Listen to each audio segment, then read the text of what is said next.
అందరికీ నమస్కారం అండి. ఈరోజు కథ. ఉదయం 5 గంటలు సికింద్రాబాద్ ఇంటర్సిటీ ట్రైన్ బయలుదేరింది. విజయవాడలో రంగారావు మామయ్యకు అవసరమైతే డబ్బు ఇవ్వడానికి ఆఫీసుకు సెలవు పెట్టి బయలుదేరాను. దాదాపు 5 గంటల ప్రయాణం. చాలా రోజుల తర్వాత విజయవాడ వెళ్తున్నాను. ఈ మధ్యకాలంలో మనుషులతో కలవని నేను చంటి పెళ్ళికి కూడా వెళ్ళలేదు. అమ్మ ఆ పెళ్లి విశేషాలు చెప్పబోతే కూడా వినిపించుకోలేదు. బహుశా పల్లవిని కలవడానికి వెళ్ళడమే ఆఖరిసారు అనుకుంటా. పల్లవి ఆలోచన రాగానే మనసు రెక్కలు విప్పుకుని గతంలోకి ఎగిరిపోయింది. అవి నేను పీజీలో చేరడానికి ఎదురు చూస్తున్న రోజులు. చుట్టం చూపుగా వచ్చిన మా మామయ్య రమ్మనడంతో తనతో పాటు విజయవాడ వెళ్ళాను. మామయ్య కొడుకు చంటి నాకంటే 2 ఏళ్ళు చిన్న. వాడితో కలిసి తిరుగుళ్ళు, క్రికెట్ ఆటలతో సమయం సంతోషంగా గడిచిపోయేది. ఒకరోజు అత్తయ్య వంటగదిలో ఉంది. కాఫీ తాగుతూ తీరుబడిగా ఇంటి వసారాలో కూర్చుని పేపర్ చదువుతున్నా. రవ్వజల్లెడ ఇవ్వమంది మా అమ్మమ్మ అన్న మాట విని తల ఎత్తి చూశాను. 17 ఏళ్ళు ఉంటాయేమో. పసిమి మేనిఛాయతో కుందనపు బొమ్మలాగా ఆకుపచ్చ రంగు చుడీదారులో మెరిసిపోతూ ఒక అమ్మాయి నా ముందు నిల్చుని ఉంది. నేను విజయవాడలో చాలామంది అందమైన అమ్మాయిలను చూశాను, కానీ ఈ అమ్మాయిది సహజమైన అందం, సహజమైన సౌందర్యం. సమాధానం చెప్పాలన్న ధ్యాస కూడా లేకుండా గుట్లప్పగించి ఆమెనే చూస్తూ ఉండిపోయాను. నా చూపులకు ఇబ్బంది పడిందేమో. తొందరగా ఇస్తారా? అవతల స్టవ్ మీద ఎసరు ఉంది. ఆ మాటలకి ఈ లోకంలోకి వచ్చి ఏం కావాలి అన్నా. చెప్పాను కదా రవ్వజల్లెడ కావాలి అని. తొందరగా ఇవ్వండి, లేట్ అయితే మా అమ్మమ్మ ఊరుకోదు అని కొంచెం కోపంగా చెప్పింది. ఇంతలో మా అత్తయ్య లోపల నుంచి వచ్చి, అదేంటి వాడిని అడుగుతావు? నీకు ఇంట్లో ఏది ఎక్కడ ఉంటుందో తెలియదా? లోపలికి వెళ్ళి తీసుకో అంది. అత్తయ్య ఆ మాట అనడం ఆలస్యం.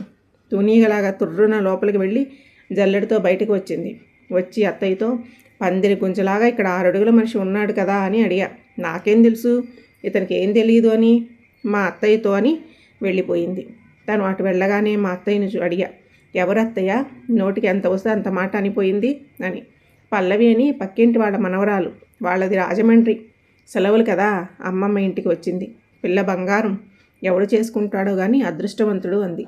అంతే. అత్తయ్య అన్న మాటలు ఆ బంగారమే, నోటి దురద బంగారం, అందంగా ఉందని పొగరు గొనుగుకున్నా. ఎంత తిట్టుకున్నా అమ్మాయి అందానికి ఆకర్షితుడిని కాకుండా ఉండలేకపోయాను. ఆ అందం అలాంటిది మరి. కొన్ని రోజులు నా ఎంట్రన్స్ ఎగ్జామ్స్ రిజల్ట్ వచ్చాయి. చాలా మంచి ర్యాంక్ వచ్చింది. అమ్మా నాన్న ఫోన్ చేసి అభినందించారు. మా అత్తయ్య ఈ సంగతి పల్లవి వాళ్ళ అమ్మమ్మకి చెప్పింది. ఆమె రావడం, తన ముందు మెచ్చుకోవడం, తన దృష్టిలో విజేతగా నిలవడం చకచకా జరిగిపోయాయి. నా ఆనందానికి అంతే లేదు. ఆ సాయంత్రం మామయ్య ఇంటికి వస్తూనే, నాన్న ఫోన్ చేశాడు రా, నిన్ను రేపే రమ్మంటున్నాడు అన్నాడు. వాడు వచ్చి 10 రోజులు కూడా కాలేదు, అప్పుడే వెళ్ళిపోవడం ఏంటి? నేను మాట్లాడుతూ ఉండు అన్నయ్యతో అంటూనే నాన్నకి ఫోన్ చేసింది అత్తయ్య. ఏ కళనున్నారో నాన్న కూడా, సరే నీకు ఇష్టమైనప్పుడు పంపించు అన్నారు. మెల్లమెల్లగా పల్లవితో చనువు ఏర్పడింది నాకు. మీరులో నుంచి నువ్వులోకి దిగం. ఒకరోజు మామయ్య, అత్తయ్య, చంటి సాలూరులో ఫంక్షన్ ఉంది అని బయలుదేరారు. నాకు వెళ్ళబుద్ధి కాలేదు. అత్తయ్య వెళ్తూ పల్లవికి చెప్పింది, నేను మధ్యాహ్నం వాళ్ళ ఇంటికి భోజనానికి వస్తాను అని. 1 గంట కొట్టింది. కడుపులో ఎలకలు తిరుగుతున్నాయి. నా అంతటా నేను వెళ్ళి అన్నం పెట్టండి అని ఎలా అడిగేది? 1:10కి తను 2 డబ్బాలతో వచ్చింది. నువ్వు మొహమాట పడుతున్నావేమో అని నేనే తెచ్చాను, ఇదిగో భోజనం చెయ్యి అంది. తను నా గురించి ఆలోచిస్తూ ఉందా అని ఆశ్చర్యం వేసింది. తనని ప్రేమిస్తున్నాను అని ఎలా చెప్పాలో అర్థం కాలేదు. నా బాధను దేవుడు గమనించాడేమో. ఆ సందర్భం కూడా అప్పుడే కల్పించాడు. నాకు అలవాటు ఉంది, కాస్త ఖాళీ దొరికితే పేపర్ మీద ఏవో బొమ్మలు వేస్తూ ఉంటా. ఆ రోజు ఉదయం కూడా బొమ్మలు గీశా. అవి పెళ్లి బొమ్మలు. డైనింగ్ టేబుల్ మీద ఉన్న న్యూస్ పేపర్తో మూసి ఉన్నాయి. పల్లవి వాటిని చూడబోతే వద్దు అని ఆపాను. ఏంటి, నేను చూడకూడదా అని అడిగింది. నేను నవ్వి, ఏవో పిచ్చి బొమ్మలులే అని దాటైపోయా. పర్వాలేదు చూపించు అంటూ లాక్కుని చూసింది. ఆ బొమ్మలు చూసి ఆశ్చర్యంగా, అరే భలే వేశావే, నీలో ఇంత టాలెంట్ ఉంది అని తెలియదు. ఈ పెళ్లి కొడుకు ఎవరు, నువ్వేనా అంది. సిగ్గుపడుతూ తల ఊపాను నేను. మరి ఈ పెళ్లి కూతురు మీ మామ కూతురా అంది. కాదు నువ్వే. నా సమాధానానికి నేనే విస్తుపోయాను. ఇంత ధైర్యం నాకేనా అని. ఒక్కసారిగా తన మొహం సీరియస్గా మారిపోయింది. మౌనంగా ఆ పేపర్ అక్కడ పెట్టి వెళ్ళిపోయింది. తర్వాత కూడా 2 రోజులు మా ఇంటి ఛాయలకు రాలేదు. నాకు ఆ 2 రోజులు ముళ్ళ మీద కూర్చున్నట్లుగా ఉంది. సాయంత్రం ఊరి వెళ్ళిపోదామని బట్టలు సర్దుకుంటూ ఉంటే పల్లవి వచ్చింది. 5 నిమిషాలు తను ఏం మాట్లాడలేదు. నాకు ఎలా మొదలు పెట్టాలో తెలియలేదు. చివరికి తానే, ఏంటి వెళ్ళిపోతున్నావా అంది. అవును అందని దానికోసం ఆరాటపడుతూ, ఇంకా ఎన్నాళ్ళు ఉండను అన్నా. అందుతుందో లేదో ప్రయత్నం చేస్తే కదా తెలిసేది. ప్రయత్నం కూడా చేయకుండా అందదు అని చెప్పి రాళ్ళు రువుతావా? అయినా మా అమ్మాయిలకు మీలాగా మొహం మీద చెప్పడం రాదు, మీరే అర్థం చేసుకోవాలి అంది. ముభావంగా బట్టలు సర్దుతున్నా నేను ఒక్కసారిగా ఆగిపోయా. నేను విన్నది నిజమేనా అని. ఏమన్నావు అన్నా. నీకు ఏది ఒకసారి చెబితే అర్థం కాదే అని నా డిప్ప మీద ఒక్కటిచ్చి తుర్రుమంది. జరుగుతున్నది కలో నిజమో తెలియలేదు. తేరుకొని బయటకు పరిగెత్తి చూశా. తను వాళ్ళ ఇంటి వైపు నిలబడి నా వైపు చూసి నవ్వుతూ ఉంది. నాకు పట్టరాని సంతోషం కలిగింది. కోహ్లీ వికెట్ తీసిన కొత్త బౌలర్ లాగా తెగ సంబరపడిపోయా. అది నా తొలి ప్రేమ మరి. అది మొదలు పెద్దవాళ్ళకి అనుమానం రాకుండా సైగలతోనే మాట్లాడుకునేవాళ్ళం. ఒకరోజు క్యారమ్ బోర్డు ఆడుతూ ఉండగా అంది, మన పెళ్ళికి మన పెద్దవాళ్ళు ఒప్పుకుంటారా? నాకెందుకో భయంగా ఉంది అని. నేను చూసుకుంటా కదా, నేను పీజీ పూర్తి చేసి మంచి జాబ్ చూసుకుని నిన్ను ఇమ్మంటే మీ వాళ్ళు ఒప్పుకోరా? నాకంటే మంచి అల్లుని తీసుకువస్తారా వాళ్ళు? ఇంకా మా ఇంట్లో నా ఇష్టాన్ని ఎప్పుడూ కాదనరు. నువ్వు ఏం టెన్షన్ పడకు అని ధైర్యం చెప్పాను తనకి. అప్పటి వరకు భారంగా గడిచిన కాలం తన సాంగత్యంలో పంచకళ్యాణిలాగా పరుగులు పెట్టింది. చూస్తుండగానే కాలేజీలు తెరిచారు. పీజీ కోసం హాస్టల్లో ఉండేవాడిని. ఇద్దరం అడ్రస్లు ఇచ్చి పుచ్చుకున్నాం. నేను హాస్టల్ నెంబర్ ఇస్తే తను తన ఫ్రెండ్ నెంబర్ ఇచ్చింది. అప్పుడప్పుడు ఫోన్లోనే సాగేది మా ప్రేమాయణం. అప్పుడప్పుడు రాజమండ్రి వెళ్ళి వస్తూ ఉండేవాడిని. అంత దూరం ప్రయాణం చేసి తనతో గడిపేది కొన్ని గంటలే అయినా అదే నాకు పెద్ద వరంలాగా అనిపించేది. అప్పట్లో ఏ మాటగా మాట చెప్పుకోవాలి. ఏకాంతంలో ఉన్నా ఎప్పుడూ మేము హద్దు మీరింది లేదు. కాలం గిర్రున 3 ఏళ్ళు తిరిగింది. ఈ 3 ఏళ్లలో తన డిగ్రీ కూడా పూర్తయింది. నాకు పీజీ ఫైనల్ ఎగ్జామ్స్ దగ్గరికి వచ్చాయి. ఒక పక్క ఊపిరి సలిపేది కాదు. ఆ ఒత్తిడితో నెమ్మదిగా పల్లవి మాటలు తగ్గిపోయాయి. ఎగ్జామ్స్ పూర్తిగానే ఉద్యోగ ప్రయత్నాలు, స్నేహితులతో పాటు బెంగళూరు చేరా. అప్పుడే కొత్తగా సెల్ కొని పల్లవికి ఇచ్చా. దాని పుణ్యమాని కనీసం రోజు 2 గంటలు మాట్లాడుకునేవాళ్ళం. నువ్వు తొందరగా జాబ్లో జాయిన్ అయ్యి పెద్దవాళ్ళని ఒప్పించి మనం పెళ్లి చేసుకోవాలి. మనకో చిన్న ఇల్లు, 2 పిల్లలు, మీ అమ్మ వాళ్ళని మా అమ్మ వాళ్ళని బాగా చూసుకోవాలి. ఇలా ఏవేవో మాట్లాడేది తను. బెంగళూరులో 2 నెలలు కష్టపడ్డాక ఒక సంస్థలో సాఫ్ట్వేర్ జాబ్ వచ్చింది. జాయిన్ అయిన కొన్ని రోజులకే టీం లీడర్గా ఎదిగాను. నేను పనిచేసే ఆఫీస్లోనే నిత్య పరిచయం అయ్యింది. చాలా తెలివైన, చలాకీ అయిన అమ్మాయి. పల్లవిలాగా ఎమోషనల్ కాదు, పక్కా ప్రాక్టికల్. జీవితం పట్ల స్పష్టమైన అభిప్రాయాలు కలది. నిత్య నేను ఒకే ప్రాజెక్టులో పనిచేసేవాళ్ళం. అప్పుడప్పుడు శని ఆదివారాలు కూడా పని చేయాల్సి వచ్చేది. ఈ క్రమంలో నాకు తెలియకుండానే పల్లవికి దూరం అవుతూ నిత్యకి దగ్గరయ్యాను. అమాయకమైన పల్లెటూరు పిల్ల పల్లవి కంటే ఆధునిక భావాలు, ప్రాక్టికల్గా ఆలోచించే నిత్య మెరుగనిపించింది నాకు. నెమ్మదిగా పల్లవితో మాటలు తగ్గించాను. పల్లవి మనకి సెట్ కాదు, తనకి తగ్గవాడు దొరుకుతాడులే అని సరిపెట్టుకుని ఫోన్ నెంబర్ కూడా మార్చేశాను. ఇంకా పల్లవితో మాటలు మంతనాలు కట్. ఒక ఆదివారం నిత్యకి ప్రపోజ్ చేశాను. తను ఈ విషయం ముందే ఊహించిన దానిలాగా చాలా నింపాదిగా, కార్తీక్ నువ్వంటే నాకు ఇష్టమే, కానీ ఇష్టం ప్రేమ కాదా అనేది మనం తేల్చుకోవాలి. నీకు ఓకే అయితే కొన్నాళ్ళు కలిసి బతుకుదాం, లేదంటే స్నేహితుల్లాగా విడిపోదాం అంది. సరే అన్నా నేను.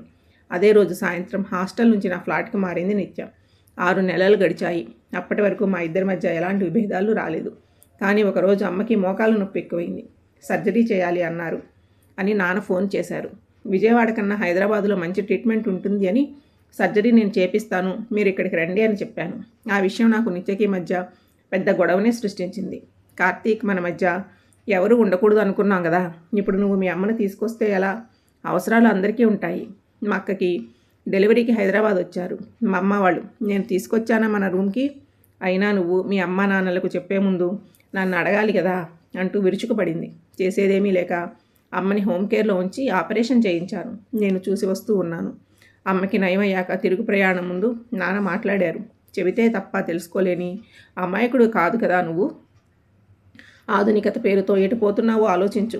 మీకు ఇదంతా ఫ్యాషన్ అనిపించవచ్చు, కానీ కన్నవారు కూడా బరువైతే దాన్ని ఏమంటారో నాకైతే తెలియదు. నువ్వైనా తెలుసుకునే ప్రయత్నం చెయ్యి అన్న మాటలు నాకు ఇప్పటికీ గుర్తున్నాయి. ప్రత్యేకంగా జీవించడానికి, గిరిగీసుకుని బ్రతకడానికి తేడా తెలియని నిత్య. నేను స్నేహితులకి కన్నా వాళ్ళకి ఎన్నో సందర్భాల్లో క్షమాపణలు చెప్పుకోవాల్సి వచ్చింది. ఇక కలిసి ఉండడం కష్టమని చెప్పేద్దాం అనుకునేలోపు తనే కార్తీక్ మనకి సెట్ అవ్వదు అని ఫ్లాట్ ఖాళీ చేసి వెళ్ళిపోయింది. 3 ఏళ్ళు అయింది ఆ పీడకల ముగిసి. ఈ 3 ఏళ్లలో నేను మరో అమ్మాయి జోలికి వెళ్ళలేదు. ఒక విధమైన భయం. ఇలా ఆలోచిస్తూ ఎప్పుడు నిద్రపోయానో నాకు తెలియలేదు. కళ్ళు తెరిచేసరికి ట్రైన్ స్టేషన్లో ఆగింది. నేను డబ్బున్న బ్యాగ్ని తీసుకొని ట్రైన్ దిగాను. నేను బయటికి వచ్చేసరికి సన్నగా వర్షం మొదలైంది. అప్పటికే నా కోసం ఎదురు చూస్తున్న మామయ్యని చూసి పలకరింపుగా నవ్వాను. ఎరా బాగున్నావా అంటూ నా చేతిలో బ్యాగ్ తీసుకున్నాడు. ఇంటికి వెళ్ళగానే అత్తయ్య, ఎరా బాగున్నావా, బాగా అలసిపోయి ఉంటావు, వెళ్ళి స్నానం చేసిరా, వేడిగా టిఫిన్ చేద్దు కానీ అంది.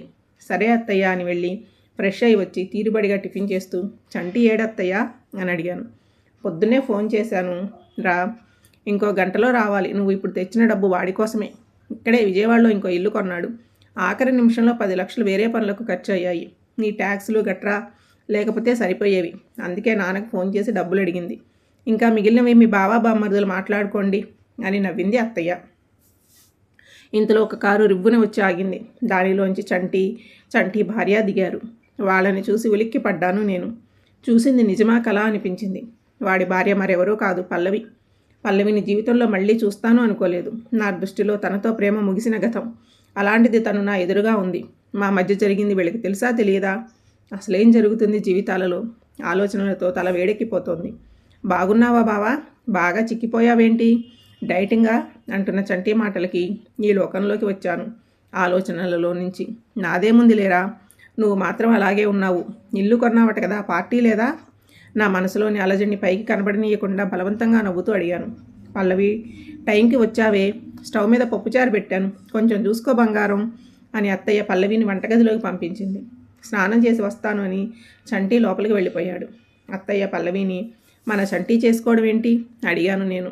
అత్తయ్య మాటలకు నా కాళ్ళ కింద భూమి కదిలినట్లు అయ్యింది. ఓ, నీకు పల్లవి గుర్తుందా? 3 ఏళ్ల క్రితం కూతురు ఎవరినో ప్రేమిస్తుంది అని దానికి ఇష్టం లేకపోయినా పెళ్లి చేసేశాడు వాళ్ళ నాన్న. తన ప్రేమను కాపాడుకోవడానికి ప్రేమించిన వాడిని తండ్రితో మాట్లాడించాలని ఫోన్ చేస్తే ఫోన్ నెంబర్ మార్చేశాడట ఆ ప్రబుద్ధుడు. తర్వాత ఎప్పటికో తెలిసింది ఆ ప్రబుద్ధుడివి నువ్వే అని. ఇదేనారా ప్రేమంటే? ప్రేమించిన వాడు పట్టించుకోకపోయినా కట్టుకున్నవాడు దాన్ని కళ్ళల్లో పెట్టుకుని చూశాడు. కానీ దాని అదృష్టాన్ని చూసి ఆ దేవుడికి కూడా కన్నుకుట్టిందేమో ఆ అబ్బాయిని తీసుకుపోయాడు. 7 ఏడాది క్రితం పల్లవి వాళ్ళ అమ్మమ్మ చెప్పింది, దానికి మళ్ళీ పెళ్లి చేయాలి అనుకుంటున్నారు అని. పెళ్లి చేసుకోమంటే ఆ బంగారు తల్లి ఏమందో తెలుసా? పెళ్లి చేసుకుని నా దారిన నేను వెళ్ళిపోతే మా అత్తమ్మను ఎవరు చూసుకుంటారు? అందుకే నాతో పాటు వాళ్ళను కూడా చూసుకునేవాడు ఉంటేనే చేసుకుంటా అంది. అంత మంచి మనసు రాదానిది అంటూ ఆయాసంతో ఆగింది అత్తయ్య. ఇంతలో ఎప్పుడు వచ్చాడో చంటి అందుకొని, బావా, పల్లవి అంటే నాకు మొదటి నుంచి ఇష్టమే. తన జాలిగుణం, బోళాతనం, తన నడవడిక పట్ల గౌరవం ఉండేది. కానీ ఎప్పుడూ ఆ ఇష్టాన్ని చెప్పే ధైర్యం చేయలేకపోయాను నేను. ఆ ధైర్యమే ఉంటే ఎప్పుడో తనని పెళ్లి చేసుకునేవాడిని. నా ఇంజనీరింగ్ అయిపోయి వైజాగ్లో కంపెనీ పెట్టాక పల్లవికి మళ్ళీ సంబంధాలు చూస్తున్నారు అని, తను ఈ కండిషన్ పెట్టింది అని నాకు తెలిసింది. పెళ్ళి అయ్యాక కన్నవాళ్ళనే దూరం పెట్టేస్తున్నారు కదా ఈ రోజుల్లో. చనిపోయిన వెంకట అమ్మా నాన్నలను తన తల్లిదండ్రులాగా చూసుకుంటున్న పల్లవి మీద నాకు ఇష్టము గౌరవము మరింత పెరిగాయి. అందుకే నా మనసులో మాట అమ్మా నాన్నలకు చెప్పేశాను. నా నిర్ణయం విన్న పల్లవి మీ మధ్య జరిగిందంతా చెప్పింది నాతో. తెలిసి తెలియని వయసులో కలిగిన ఆ ఆకర్షణ గురించి నేను పట్టించుకోను బావా. నాకు నువ్వన్నా నీ భావాలన్నా ఇష్టం. చనిపోయిన భర్త తరపు వాళ్ళని ఇంత బాగా చూసుకుంటున్నావంటే నిన్ను చేసుకున్నాక మా అమ్మా నాన్నల్ని ఇంకెంత బాగా చూసుకుంటావో అర్థం చేసుకోగలను. నీకు అభ్యంతరం లేదంటే నీతో పాటు నీ వాళ్ళందరినీ నా వాళ్ళుగా స్వీకరిస్తాను అని చెప్పాను తనతో. ఇప్పుడు కొన్న ఇల్లు వెంకట్ అమ్మా నాన్నల కోసమే. నువ్వు ఏ పరిస్థితుల్లో పల్లవికి దూరమయ్యావో అడిగి నిన్ను జడ్జి చేయను. అవన్నీ మర్చిపోయి తను ఆనందంగా ఉంది, నాకు అది చాలు అని అంటూ ఉండగానే వంటింట్లో నుంచి వస్తూ, ఏంటి అమ్మ కొడుకులు కబుర్లతోనే కాలక్షేపం చేస్తున్నారు? అన్నయ్యకి కబుర్లతోనే కడుపు నింపేస్తారా? వంట అయిపోయింది, భోజనాలకు లేవండి అంది పల్లవి. నాలో అంతర్మదనం మొదలైంది. కంటికి కనిపించని అడ్డుగోడలు తన చుట్టూ కట్టుకుని అందరినీ కాదనుకున్న నిత్య ఎక్కడా? భర్త చనిపోయినా అతని బాధ్యతలను తను తీసుకుని అత్తామామల్ని అమ్మా నాన్నలాగా చూసుకుంటున్న పల్లవి ఎక్కడా? ప్రేమని వస్తువుగా చేసి లాభ నష్టాలు చూసుకున్న నేనెక్కడా? ప్రేమించిన మనిషి ఆనందం కోసం ఏమైనా చేయడానికి వెనకాడని చంటి ఎక్కడా? ఉన్నతమైన వాళ్ళ వ్యక్తిత్వాల ముందు వ్యక్తిత్వం లేనివాడిగా మిగిలిపోయాను నేను.